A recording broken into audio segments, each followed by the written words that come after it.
What's going on, guys? I hope nothing is like messing up too bad. Um, what was I gonna go with that? What's up, guys? Um, I decided to change up the way Chill with Lilwill is sort of structured, at least from an aesthetic standpoint. Uh, Basically meaning your senses and what you get when you look at these videos. I tried to give it. I'm gonna change these colors every now and again because they're basically useless if I'm not changing the color of them. So, and I can mix the colors between these two for you guys if you want to. And I'm gonna keep my voice a little lower on these. And it should the video should have like a weird sort of off-putting tint to it, and I really hope it does because when I'm doing these videos, I kind of want you guys to be outside of what you usually consider a bland and generic. I almost want you to be in another world, almost, and I want to bring you guys as close to that as possible with what little resources I have. But in any case, I wanted to talk about a few things today. Let's see. So this past direct was obviously one of the best ever. Clearly, not without its flaws, but most people agree it was a really good direct. And I kind of just wanted to hit on the Nintendo Switch Online since that launched yesterday in the making of this video. So far, it's not too bad.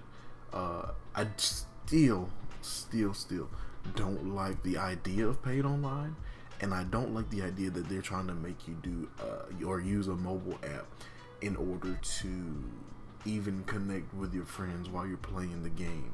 That's sort of weird to me. I'm not gonna lie.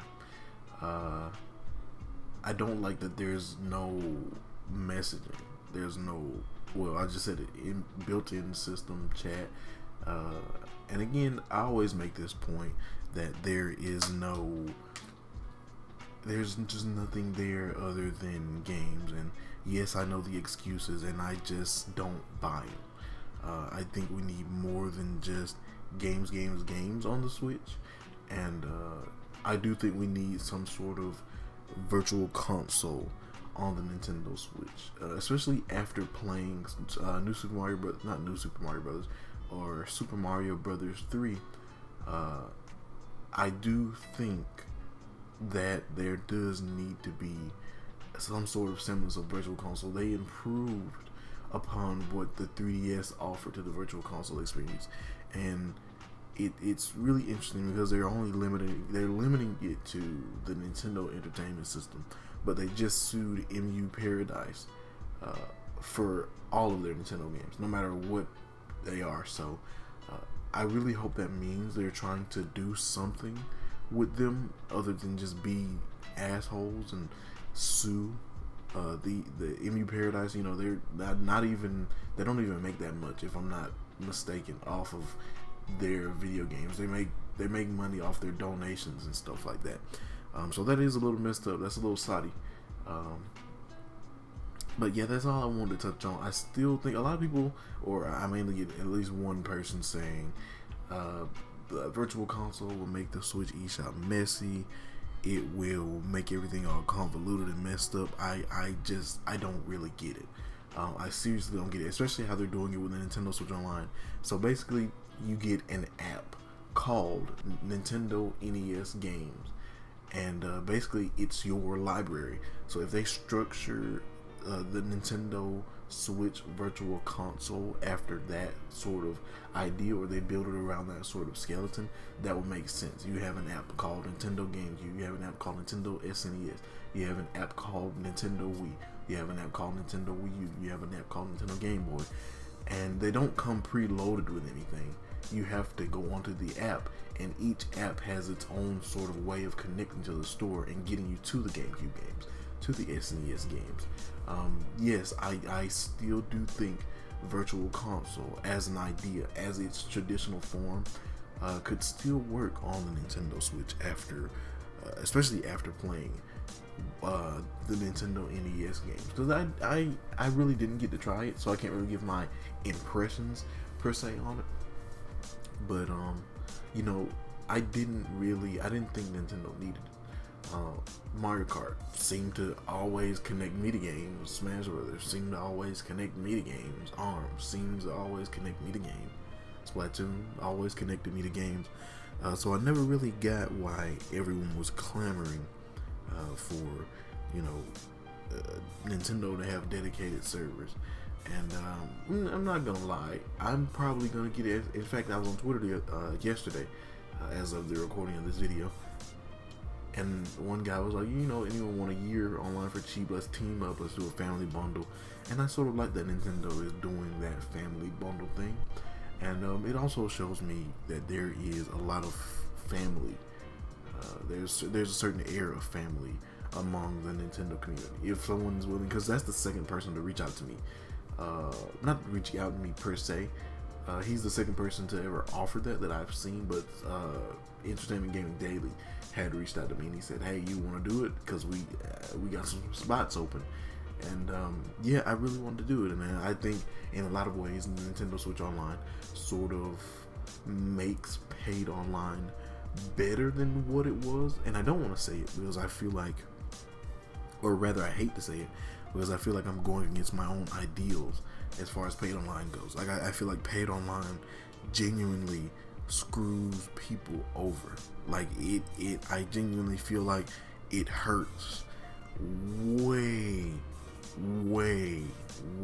more than it helps.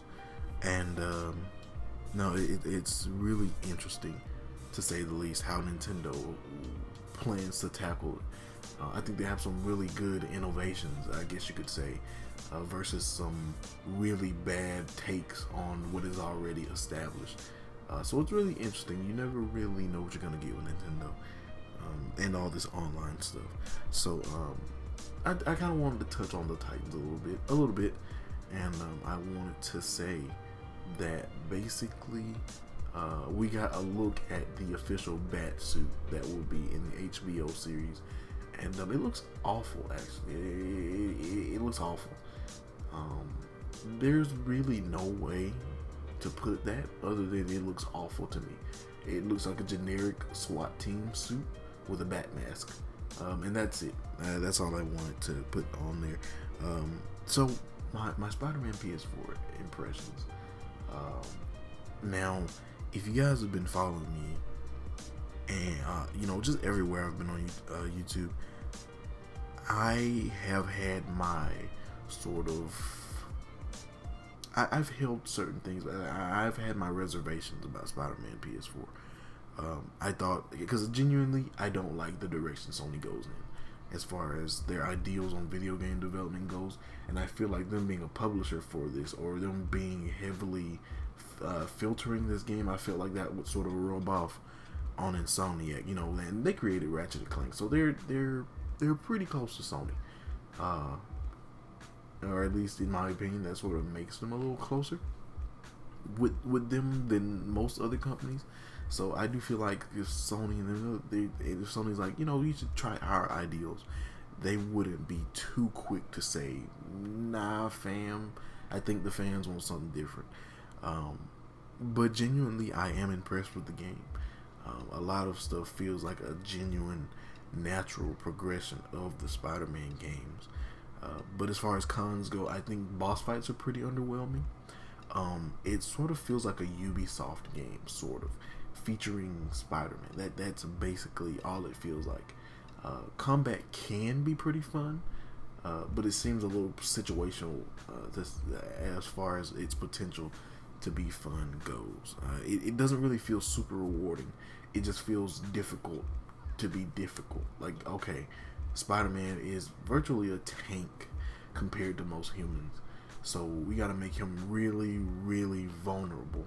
and we gotta make common thugs, superpowered freaks that are able to knock away 1/4 of Spider-Man's health in one hit. And you know, there's there's not a lot of airplay going on. There's not, and Spider-Man, for the majority, is in the air. Even when he's fighting common thugs, he's in the air. He's sneaking around, and I kind of like the stealth in this game, but a lot of the times it just doesn't work, or it doesn't get its opportunity to flourish like one would want it to. But I sort of like the stealth in this game. There's certain things to say about it that I don't like, but overall I kind of like the stealth in this game. It's not the best, in my opinion. It's not the best, but I do like it. Now, as far as designs go, everything just seems to be dragged down by realism. Web swinging, pretty cool, pretty intuitive, but I do think it's dragged down by realism. Character designs, again, I think they're sort of dragged down by the realism. For example, Black Cat, she's wearing this, she's basically wearing a full body suit. Her breasts aren't popping out at you. And I know a lot of people are going to say, you know, it's not really about her breasts. Why are you looking for her breasts? But that's just not even. Like, that's Black Cat's sexuality is a very core part of her character. She's not quite as alluring or believable to be a potential love interest, because yes, that's what she is, a potential love interest of Peter Parker Spider-Man, which is a little disappointing to say the least. So I do think they got certain characters all wrong, but they did get certain characters so right, and some characters have been remixed, and I actually really enjoy some of the things they've done to change what we can expect from certain things. Now, the new Spider-Man design by Insomniac is not half bad. The White Spider, freaking boss, it being present on the front and the back of his suit is pretty cool. Now, the white sort of indentions here up his wrist and grabbing him like this, and I guess I don't know what those are, but those sort of make the design a little less appealing in my mind. But, you know, if I had to complain about something, that would be the only thing as far as Spider-Man's design goes. And if you don't like that, you're quickly greeted by more suits you have the option to wear. Right now I'm rocking the Ben Reilly Spider-Man suit, and the Spider-Man Noir suit, and the Negative suit, which sort of makes the new design look a little more appealing to me, which is actually fairly cool. You know, there's the Stark suit from Spider-Man Homecoming, even though I don't really like Homecoming as a movie. I might get to that a little later or in another Let's Chill. But I don't really like Spider-Man Homecoming like that, and but I actually do like the MCU Spider suit, so I think that's really cool.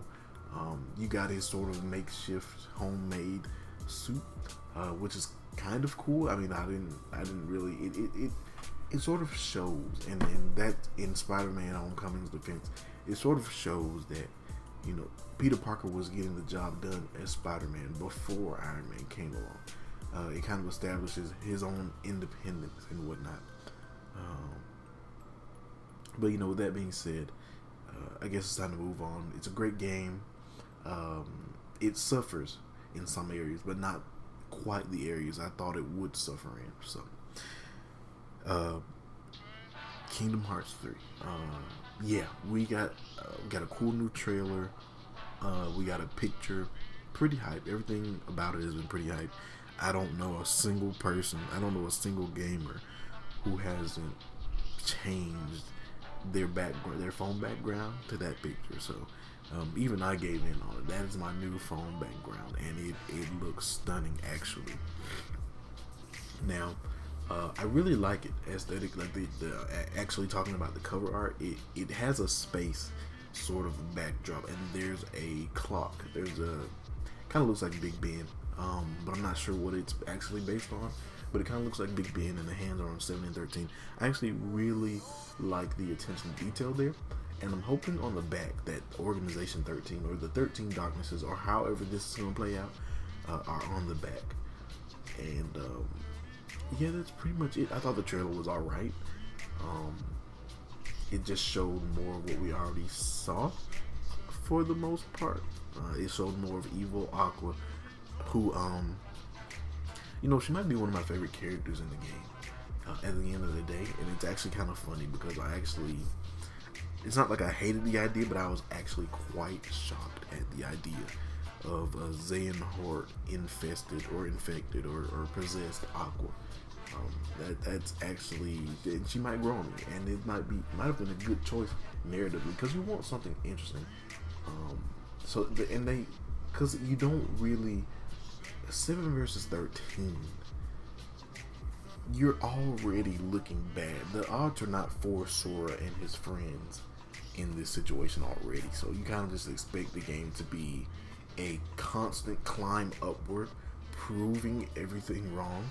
But I like that they try to make it seem viable that Sora and his friends might not win, and you know, it's not afraid to go after that conflict or even more conflict, even though this is the final game where Xehanort is the main villain and Sora is the main character, or one or the other. But that's pretty much it. Those are basically my thoughts on Kingdom Hearts 3. So yeah, Captain Marvel. I wanted to talk about that Captain Marvel trailer. It was pretty funny. Digitally de-aged Samuel L. looks pretty good. I love when Marvel Studios does that, when they try out new technology, or they try technology or sort of movie editing stylized sort of workarounds that a lot of people are scared to try, because realistically they could have just slapped some makeup on Samuel L. and made him look like 20 years younger. So I'm actually really happy, and it might not be as practical, and it might, you know, the seams might start cracking in there and they might start showing and whatnot, but I genuinely do think Marvel Studios, they are pioneers. Genuinely, the MCU, they're pioneers. Now, as far as Captain Marvel herself, I'm not a big fan of her or her comics. I'm happy that she's a woman, and she has her main. I'm not sure. I'm not really familiar with her actress, but she looks like a good fit for the role.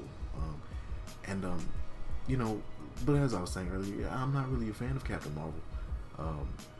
First of all, I think her story, overarching sort of story, is convoluted.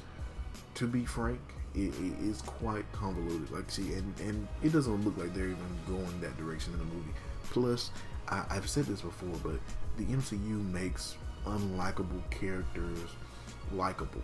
Don Cheadle's War Machine, I just didn't like War Machine at all, and I didn't like Falcon that much, but I still like it. I still like 616 Falcon a little better than the MCU Falcon. But anyways, so yeah, definitely give this a chance. Captain Marvel can bring a whole host of new ideas to the MCU. A lot of people have already said they're probably gonna do Secret Invasion and whatnot, and I think that would be kind of cool. I actually, and a lot of people, because it has a horrible game adaptation, right?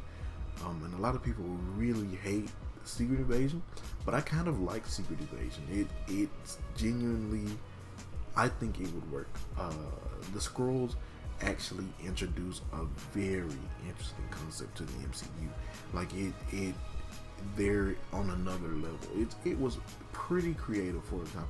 Like, this person wasn't the actual person you thought they were the whole time, and by the time you catch one, it's already too late. Your planet is done.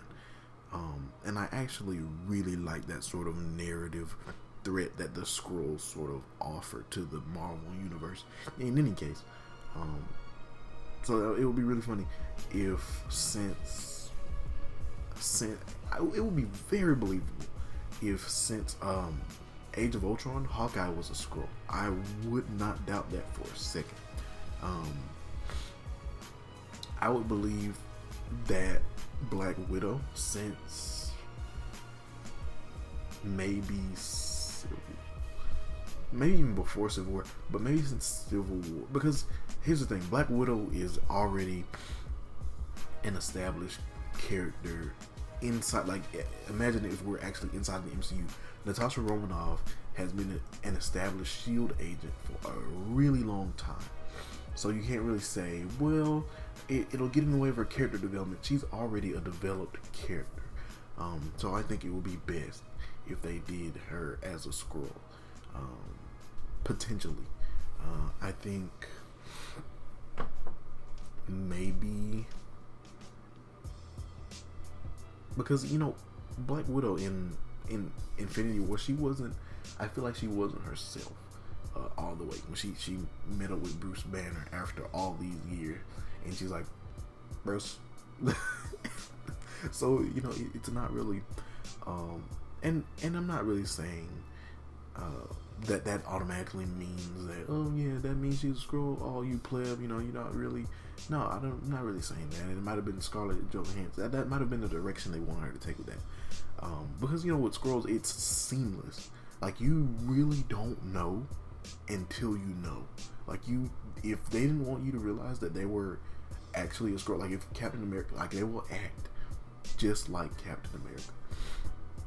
A Skrull Thor would have a realistic looking Mjolnir. They would talk just like Thor. They would, you really wouldn't know. I could have been a Skrull since the podcast thing happened. I could have been a Skrull. I'm a Skrull. Like, and then it's funny because in the trailer she punches the shit out of an old lady. And, you know, I'm seeing people that, you know, of course they've never heard of Captain Marvel or Miss Marvel, for that matter, that have just been like, why did she punch that old lady? Why did she punch that old lady? But of course you already have like a million YouTubers that are jumping on that have spent their entire lives studying the lore of Captain Marvel, that are going to entertain the masses and get all that sweet ad revenue. It's really funny the ecosystem Marvel has created for us as a society, as pop culture. Like, it's just been dominating it. But yeah, it's not super. It doesn't look super good. Like, it doesn't. But obviously, I will give it a chance. Obviously, it's inaccurate. Like, you're not gonna have a faithful reenact. Like, she would have to be Miss Marvel. She would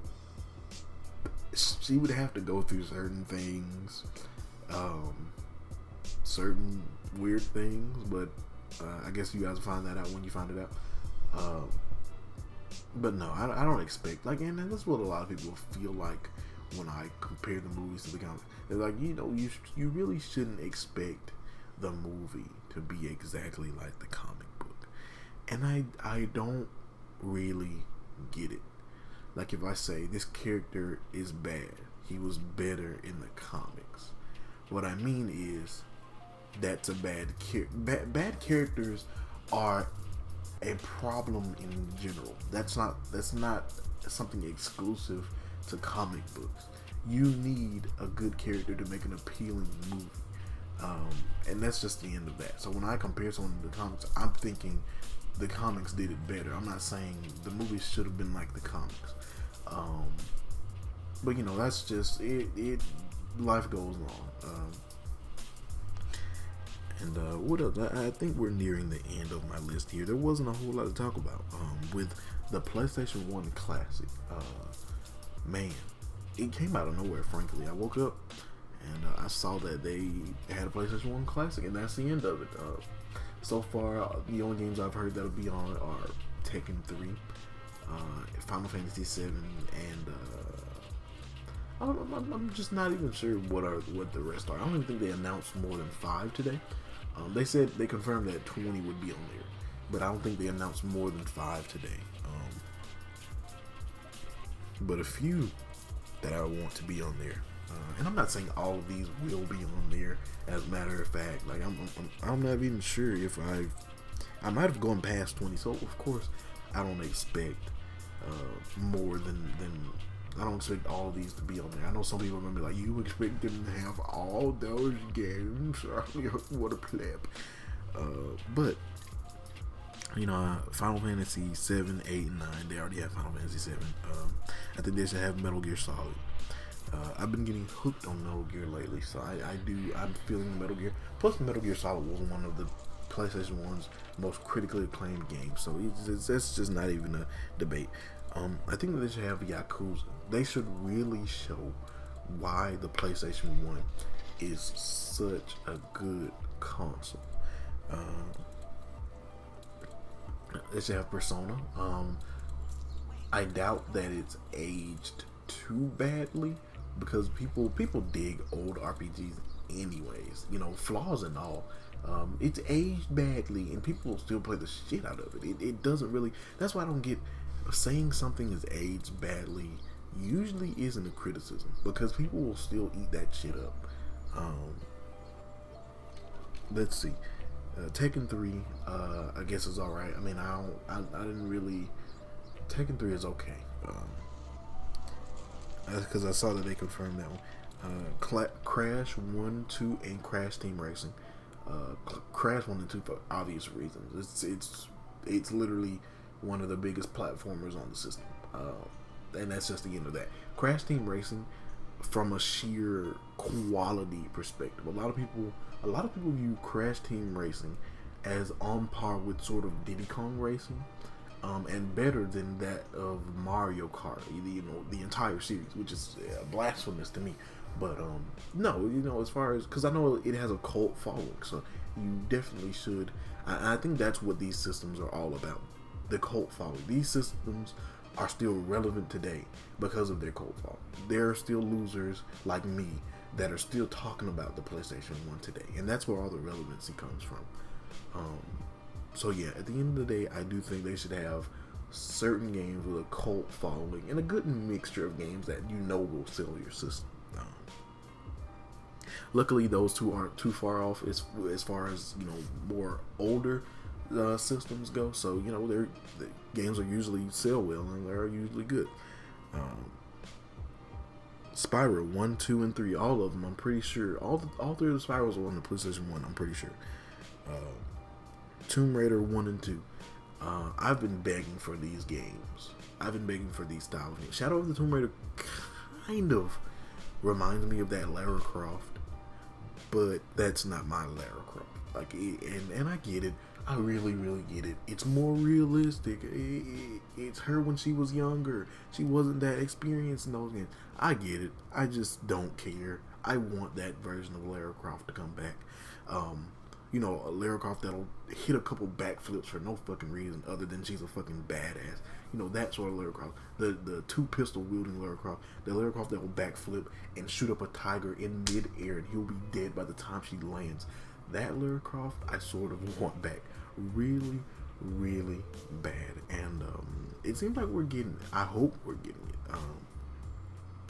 Because, you know, that was back when games would get ported to the PlayStation 1 and PC. Like that was it. Virtually, it was an exclusive for the PlayStation 1. Final Fantasy 7 was an exclusive for the PlayStation 1. That's kind of how I view those, because they didn't really sell super well on PC, if I'm not mistaken. They no. Let's see, Symphony of the Night. I was talking about this game on Instagram, and I genuinely think this game has the best OST, or at least, you know, a very, very good OST compared to a lot of games, especially modern games, which their OSTs are sort of just generic chase themes and whatnot. So yeah, Symphony of the Night, yes, and it has such good gameplay. Who wouldn't want Symphony of the Night on their PlayStation 1 classic? Devil May Cry. I'm pretty sure the first Devil May Cry was on PlayStation 1. If not, I'm stupid. You guys can dislike. Resident Evil 2, badass game. It's getting a remake. Why wouldn't Capcom burst down your door, Sony? Or why wouldn't they agree to put their game on your system? Why wouldn't they? Klonoa. Now this is a tricky one, because Klonoa never really made it to the mainstream per se. It never really made it. And I actually think these games have a really interesting worlds, and they have an interesting narrative to them. And it's just a shame that they don't really get all that much attention. Uh, but yeah, I think that's actually crazy. But what else? Ape Escape. I don't think that gets enough attention, especially from Sony, and that's the folly of Sony. I think they don't really give things a chance. They don't give their handhelds a chance. They don't give their more classic IP a chance, apparently. And there's all that other good stuff, that everyone else will say. But no, this has been a good one, guys. I managed to stick to the topics relatively well. Now, next time, and this was originally going to be a huge rant on the MCU, sort of like certain movies I genuinely think are overrated. Like, genuinely, there are some movies that I feel like are overrated in the MCU. And no, it's not Black Panther because black people. No, I don't think, no. But it will be some surprising ones. There are some unpopular opinions. And I can rant on that terminology in and of itself if I want to. Because there are no unpopular opinions. There are no controversial opinions. Because, the way I see it, somebody else is already trying to get their controversial opinion out to get attention. They're too busy with that than to worry about your opinion. Like, a lot of people, we don't value each other's opinions anymore, and I don't really. And I'm not saying that we should listen to everyone all the time. There are some pretentious and arrogant people that I will never, ever listen to a day in my life. But we really should learn to act as a society, or act as a culture, act as a family a little more. And I hate to get all hippie Lilwill on you guys, but yeah. But yeah, that's it. I kept it. Where are we at? Like 32 minutes. That's all right. But yeah, guys, I'm sorry for the weird sort of tint. I try to make it warmer as far as the color theme goes to make it a little chiller. I got some music playing. Let's see we'll see what it's on. Hopefully, it didn't drown my voice out. No, doesn't seem like it did. So, the frame rate is a little choppy. It might have been due to the change in color, and it might not have been. Not even sure, but yeah. That being said, guys, I will see you guys later. Peace.